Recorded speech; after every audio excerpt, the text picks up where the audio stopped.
여러분 안녕하세요. 3교시 수업을 시작하겠습니다. 우리 이제 3교시부터 이제 앞으로 보조기억 장치에 대한 얘기를 좀 이제 다음 주까지 또 걸쳐서 말씀을 드리도록 그렇게 하겠습니다. 이제 지금 우리가 배우고 있는 우리 학기 초에 요 그림을 제가 좀 말씀을 드렸죠. 이제 중간고사 이전까지 요 오른쪽에 보면 가운데 이제 중앙처리 장치라고 하는 CPU.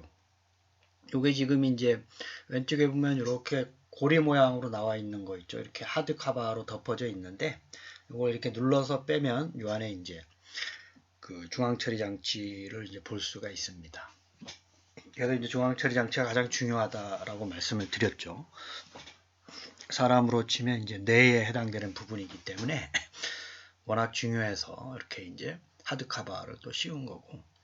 그거에 대해서 좀 살펴봤고, 그 다음에 이제 그 아래에 보면 램이라고 있는 거 있죠. 요거 이제 슬롯이 지금은 이제 빠져 있지만, 주기억 장치, 뭐 요거에 대해서 살펴봤고, 롬은 이제 별도의 왼쪽 위에 있는 것처럼 이제 분리되기도 하고, 이제 같이 램 옆에 있기도 하고, 램과 같이 하기도 하고, 뭐 여러 가지 형태로 있고, 그 다음에 이제 지금 시간부터 오늘부터 이제 살펴볼 거는 왼쪽 아래에 보면 보조기억 장치가 있어요. 그래서 하드디스크가 대표적인 이제 보조기억 장치죠.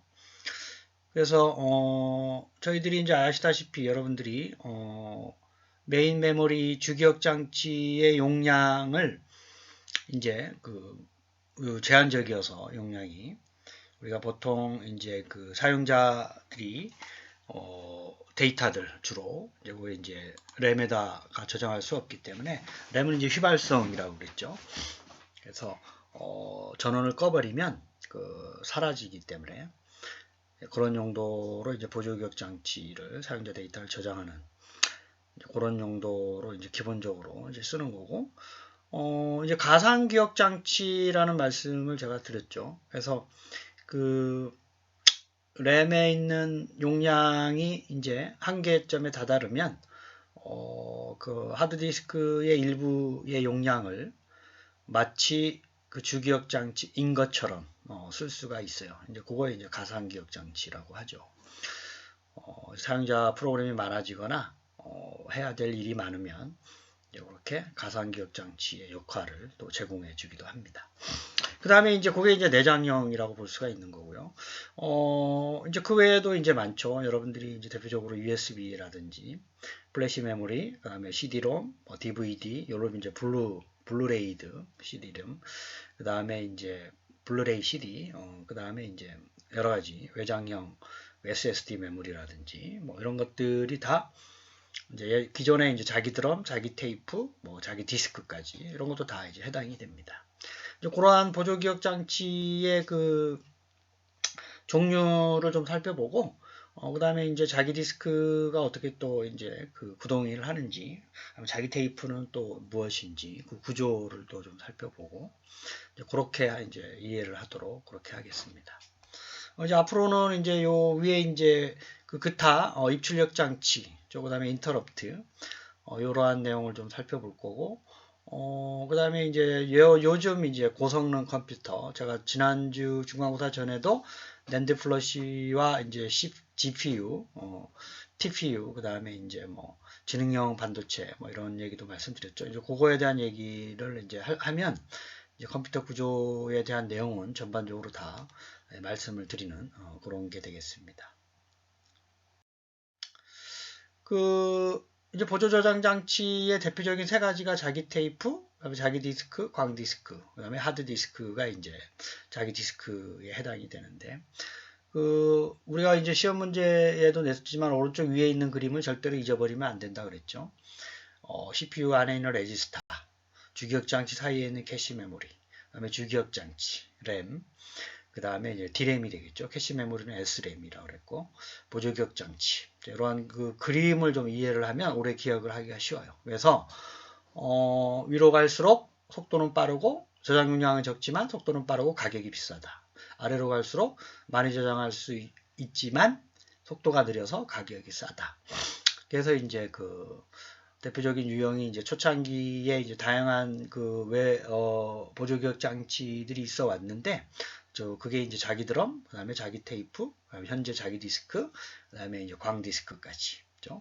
그 다음에 이제 USB 낸드 플러시, 그 다음에 SSD 메모리.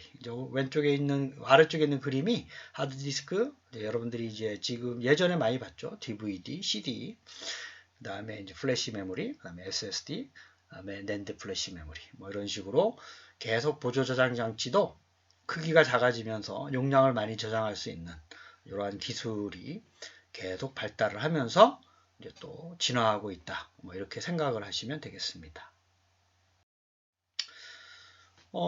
우리가 이제 보조 저장 장치, 보조 기억 장치라고 하는 거와 이제 CPU, 램에 대해서 이제 그 구조적인 걸 좀 말씀을 드리면, 여러분들이 컴퓨터를 켠다. 아래에 1번 번호 순서대로 좀 이해를 하시면 컴퓨터가 일반적으로 어떻게 구동이 되는지를 좀 이해를 하실 수가 있을 거예요.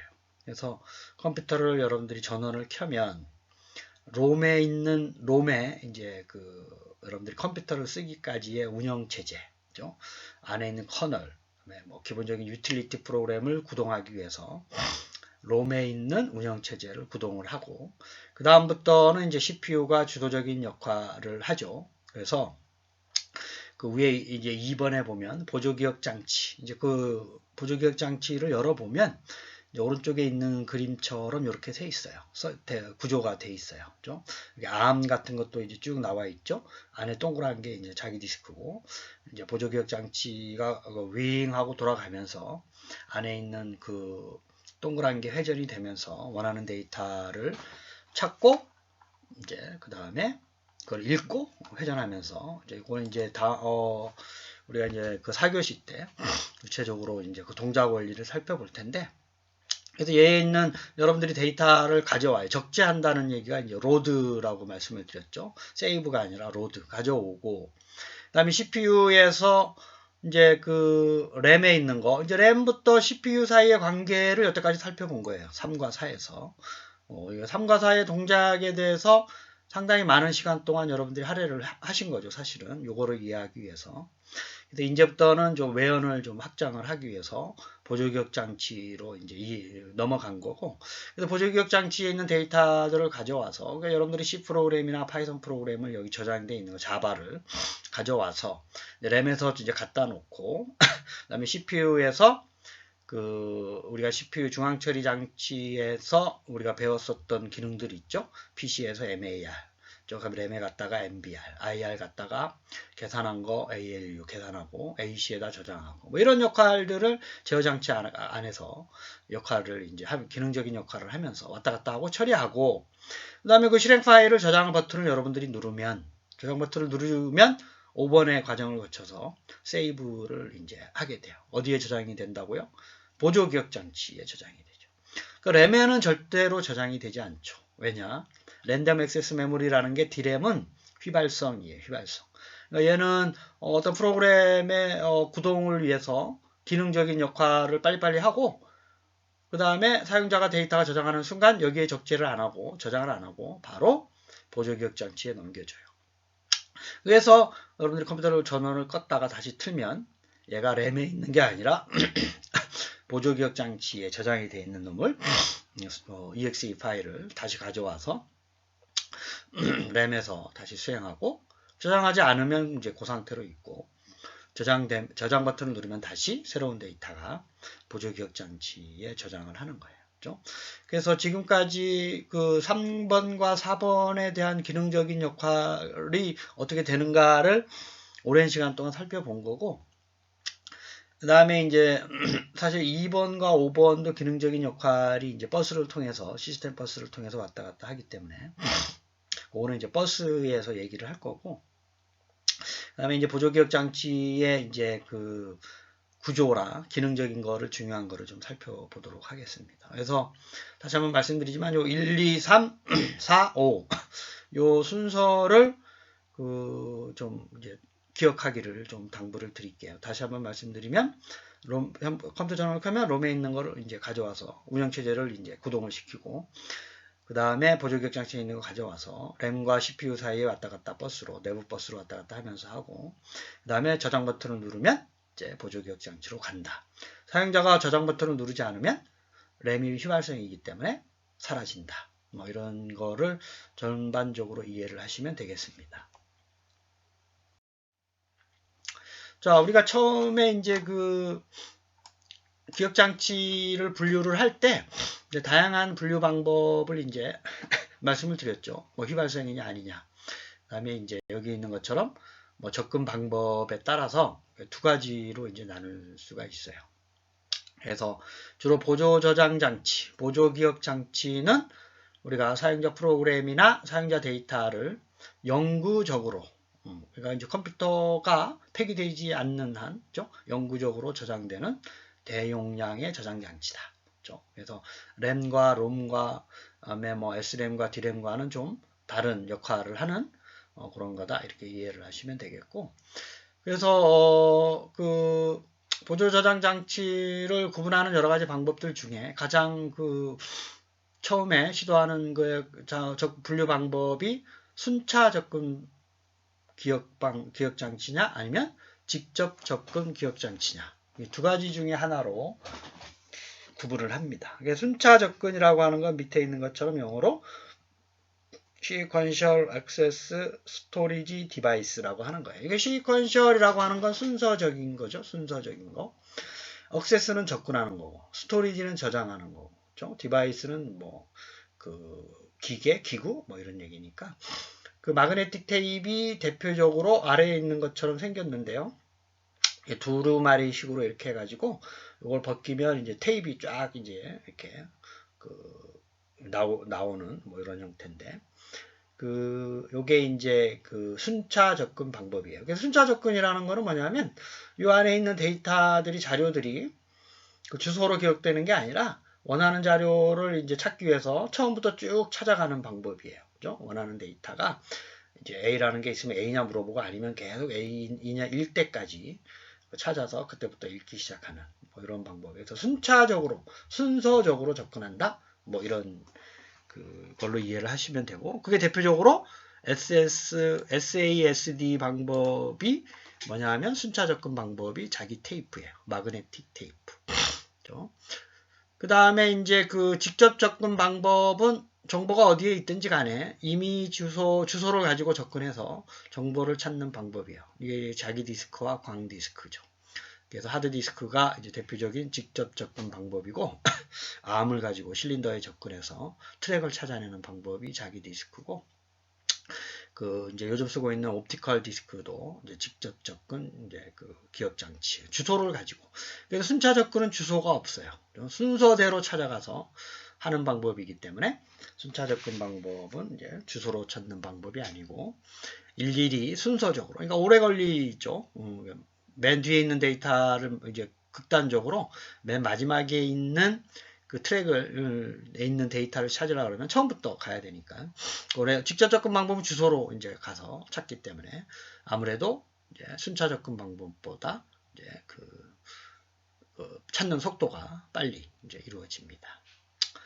그래서 우리 자기 테이프는 그 자석의 물질이 산화로 코팅이 돼 있어서 있는 폴리에스테 필름, 요 안에 있는 요 아래쪽 그림에 있는 시커먼 것들을 쭉 이제 당길 수 있는 사각형 구조로 이제 돼 있는데, 요게 이제 필름인데 폴리에스터 소재를 갖고 있는 그거예요. 이제 거기다가 자석을 이제 자성을 심어서 자석이 성질이 있으면 1이고 아니면 원래대로면 0이고, 0 아니면 1로 정보를 저장하는 거고, 왼쪽에 있는 것처럼 얘가 이제 크죠. 그래서 많이 저장할 수가 있는 거고, 찾는데 오래 걸리기 때문에 보통은 이제 좀 고고학적인 자료들 있죠. 그러니까 옛날에 우리나라 같으면 이제 뭐 우리 근대사, 그죠? 일제 시대에 어떤 만들어졌던 신문들, 이런 것들은 다 이렇게 뭐 우리나라 국회 도서관이나 뭐 국가 도서관에 이렇게 자기 테이프 형태로 보관을 하고 있어요. 그런 자료들은 이제 직접 가서 그날에 이제 뭐 1900년도에 뭐 신문을 보겠다 그러면 여기 가서 순서대로 찾아서 제공해 주는 방법을 쓰고 있는 거고, 요즘은 이제 많이 쓰지는 않지만 어쨌든 옛날 자료들은 다 여기다가 저장을 좀 하고 있어요. 그렇죠? 그래서 자기 테이프는 뭐다? 순차 접근 방법이고 주소를 사용하지 않는다는 거. 순차 접근 방법은 SAST. 요거의 반대적인 거 직접 접근 방법은 Direct Access Storage Device예요. DASD. 다이렉트. 직접 주소를 가지고 찾는 방법이고. 그 다음에 이제 보조기억 장치의 분류 기준은 이제 접근 방법하고 컴퓨터 규모로 좀 보통 얘기를 하는데, 그래서 중대형 컴퓨터 보조기억 장치, 이게 자기 테이프, 개인용 컴퓨터 보조 장치가 자기 디스크나 뭐 광디스크, 하드 디스크가 대부분 이제 자기 디스크로 되어 있기 때문에 이제 그렇게 얘기를 하는 거고, 보통 요 자기 테이프는 중대형 컴퓨터 저장 장치. 이제 고전에는 자기 드럼이라는 게 있었죠. 드럼은 얘보다 더 이제 크고 요즘은 이제 거의 없고, 자기 드럼 다음에 초기에 자기 드럼, 자기 테이프, 그다음에 자기 디스크 뭐 이런 식으로 진화를 지금 이제 하고 있습니다. 그래서 자기 테이프를 이제 그 안에 아까 봤던 그림의 뚜껑을 열고 이제 그 폴리에스터 필름을 당기면 이런 식으로 돼 있어요. 안에 좀 이렇게 확대해서 보면 이제 우리 달리기를 할 때 보면 하나하나로 트랙이라고 그러죠. 얘도 이제 트랙이라고 얘기를 합니다. 그래서 하얀색 점이 자성이 없는 거예요. 0비트고. 이제 요 색깔이 있는 게 1비트 노란색 계열 있죠. 그래서 맨 왼쪽에 있는 거에 보면 01, 01, 00, 101 뭐 이렇게 되는 거죠. 그죠? 근데 요게 만약에 ASCII 코드로 보통 얘기를 하면 A다. 그러면 얘가 이제 A로 읽는 거고, 그 다음 옆에 있는 게 110, 111, 010 뭐 이러면 얘는 C다. 뭐 이렇게 이해를 하고 있는 겁니다. 그죠? 그래서 자기 테이프는 그 오른쪽에 있는 것처럼 얘를 다시 좀 그림으로 좀 보면 이게 이제 미국에서 아메리칸 스탠다드로 만든 ASCII 코드의 이제 자기 테이프의 데이터형이에요. 그래서 보통 우리가 존 비트, 디지털 비트로 나누고 그 앞에 이제 체크 비트라 그래서 오류를 정정하는 거라든지 할 때 쓰는 이렇게 이제 전체가 9개의 비트로 이렇게 이루어져 있죠. 그래서 이제 요즘 유니코드 방법으로 쓰기 때문에 요거랑 좀 다르지만 어쨌든 옛날에 저장된 데이터들은 다 요걸 기준으로 다 저장이 되어 있습니다. 그래서 예를 들어서 A 같은 경우는 뭐냐면 111, 00, 00, 11 뭐 이런 식으로 되어 있는 거고, 그 다음에 이제 B는 111, 0000, 11 뭐 이런 식으로 되어 있는 거예요. 그래서 1 같은 경우도 이게 문자로 1이겠죠. 그렇죠? 1111, 000, 1 그렇죠? 뭐 이런 식으로 되어 있는 거죠. 그래서 이런 식으로 폴리에스터 필름에다가 자성의 성질을 넣는 방법을 사용하는 게 자기 테이프고, 실제적으로는 어떠한 하나하나의 어떤 블락이라고 그러는데, 이 아래쪽 있는 그림이 그걸 얘기하고 있는 거예요. 그래서 보통 여러 개 이제 데이터들 사이에 인터 블락 갭이라고 해서 IBG를 좀 둬요. 연달아 걔랑 예를 들어서 송가인 노래가 저장된 다음에 약간 띄고 그 다음에 이선희 노래가 저장이 되는 것처럼 그렇게 이해를 하시면 돼요. 그렇죠? 요 사이사이에는 항상 뭐가 있다? 인터블락 갭이 있다. 그렇죠? IBG 자기 테이프가. 그래서 이제 요거를 반드시 두게 돼 있어요. 자기 테이프는. 그래서 자기 테이프는 마그네틱 테이프인데 영어로 가격이 싸요. 그래서 대용량 장치에 쓰기 때문에 장시간 보관할 자료 저장이 이제 가장 유리한 거예요. 그래서 장시간 보관할 때 미래 이제 지금 어떤 역사적인 사실에 대한 것들을 앞으로 1000년 후에 저장할 때 가장 유리한 거는 자기 테이프예요.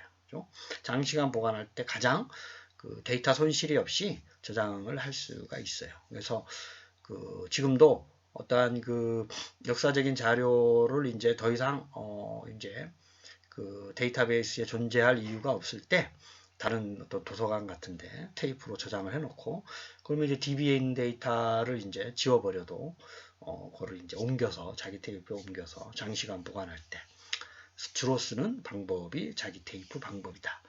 그래서 요 트랙과 0비트와 1비트, 그래서 요 오른쪽 위에 있는 ASCII 코드가 111, 0 이건 외울 필요는 없지만 구조적으로 이렇게 돼 있다. 9개의 비트로 뭐 이렇게 이루어져 있다. 뭐 요 정도는 여러분들이 자기 테이프에 대해서 이해를 좀 해주시기를 바라겠습니다.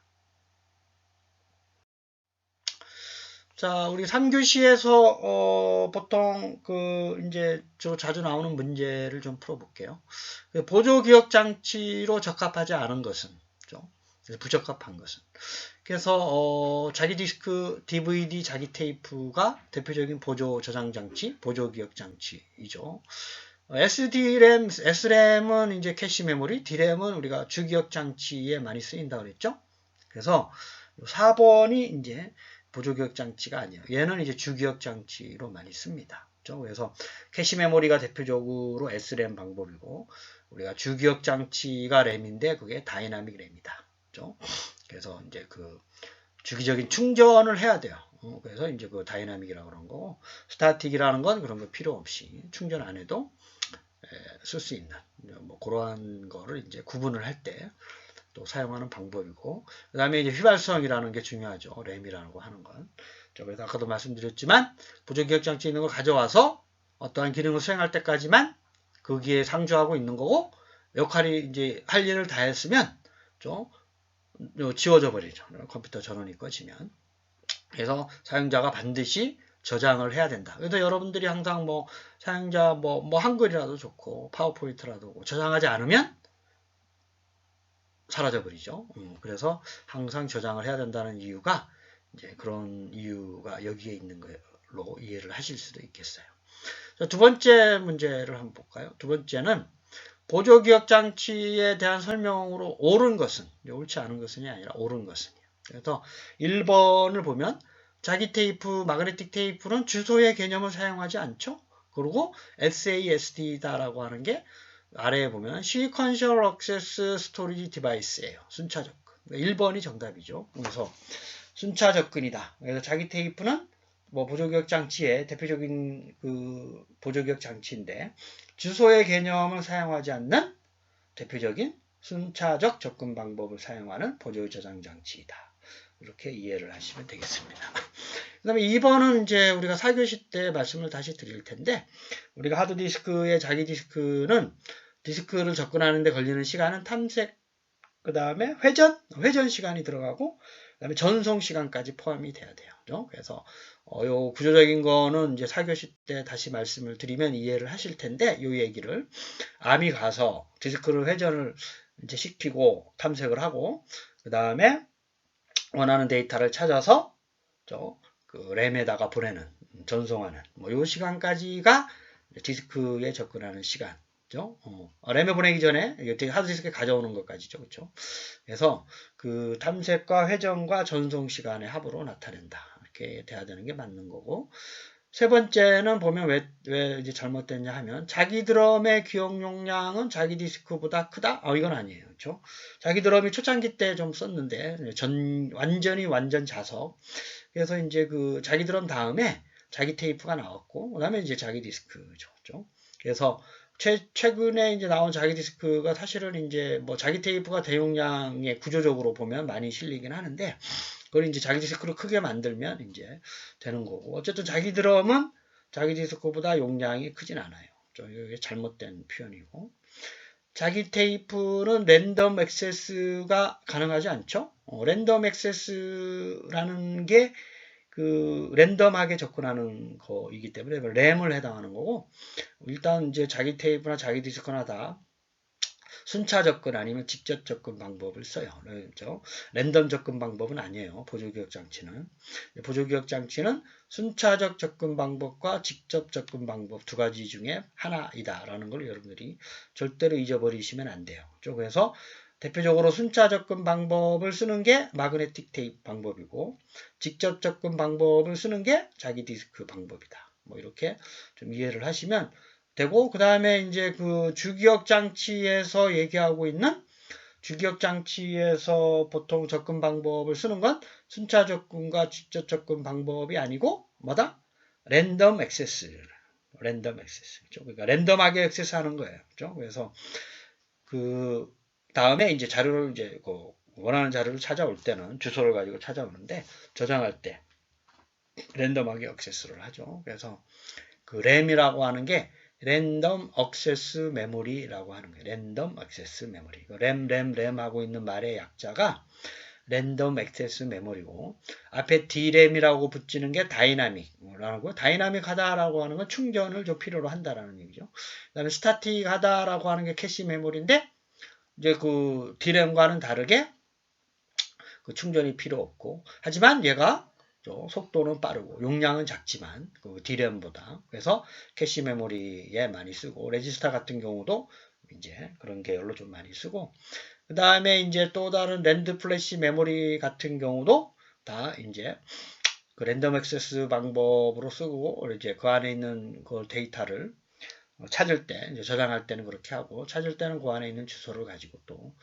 그 저장을 해서 찾는 방법을 쓰고, 그게 이제 그 SSD 메모리 같은 경우에 또 블락 형태로 들어가서 블락 단위의 주소를 가지고 또 원하는 데이터를 찾고, 그거를 이제 하드디스크 이제 이제 외부 저장 장치에 연결이 된 그 노드에서 램으로, 얘는 하드디스크가 이제 아니죠. 우리가 USB를 이제 그 컴퓨터에 접속하는 데는 다른 거를 이제 하기 때문에 외부 이제 저장 장치에 접속을 하는 그 디바이스에 연결이 돼서 얘가 직접 램으로 데이터를 버스를 통해서 가져와서 USB에 있는 그 메모리에 있는 데이터를 가져오고, 그 다음에 램에서 이를 처리를 한 다음에 파일을 다시 저장하면 USB에다를 선택하고, 우리가 이제 USB를 선택을 하죠. C나 D를 선택하는 게 아니라. 그래서 USB로 그 시스템 버스를 통해서 또 사용자가 저장하고자 하는 데이터가 다시 그 여러분들이 갖고 있는 USB 낸드 플래시 메모리에 일정한 블락을 랜덤하게 잡아서 거기서 이제 또 블락으로 할당을 하고, 사용자가 그 안에 있는 데이터를 찾을 때는 블락을 선택을 해서 주소를 가지고 또 그 안에 있는 데이터를 찾아와서 그놈을 다시 하드디스크가 아니라 램에다가 저장을 하는 거예요. 그 USB에 있는 걸 하드디스크에 저장할 때는 또 그 램을 통하지 않고 제어 장치가 직접 관여를 해서 USB에 있는 폴더에 있는 파일을 여러분들이 그 드래그 드랍을 해서 D나 C나 D에 갖다 놓게 되면 보조 저장 장치에 그 데이터를 다시 가져오고, C나 D에 있는 그 데이터를 다시 USB에다 가져올 때도 역시 그 램이 관여를 안 하고 CPU에 있는 제어 장치가 시스템 버스를 통해서 그 데이터를 0과 1로 바꿔서 다시 USB 랜드 플래시 메모리에 가져가고, 뭐 이러한 일들이 보조 기억 장치에서 보통 많이 하고 있는 거고, 우리가 이제 자기 테이프의 구조는 살펴봤죠. 그래서 4교시 때는 저희들이 이제 하드디스크가 이제 기본적인 자기 디스크 형태인데, 그 구조에 대해서 여러분들이 이해를 할 수 있는, 그래서 자기 디스크 접근 시간이 또 어떻게 되는지 이 형태를 여러분들이 다시 이해할 수 있는 그런 시간을 갖도록 하겠습니다. 3교시 수업을 마치겠습니다. 감사합니다.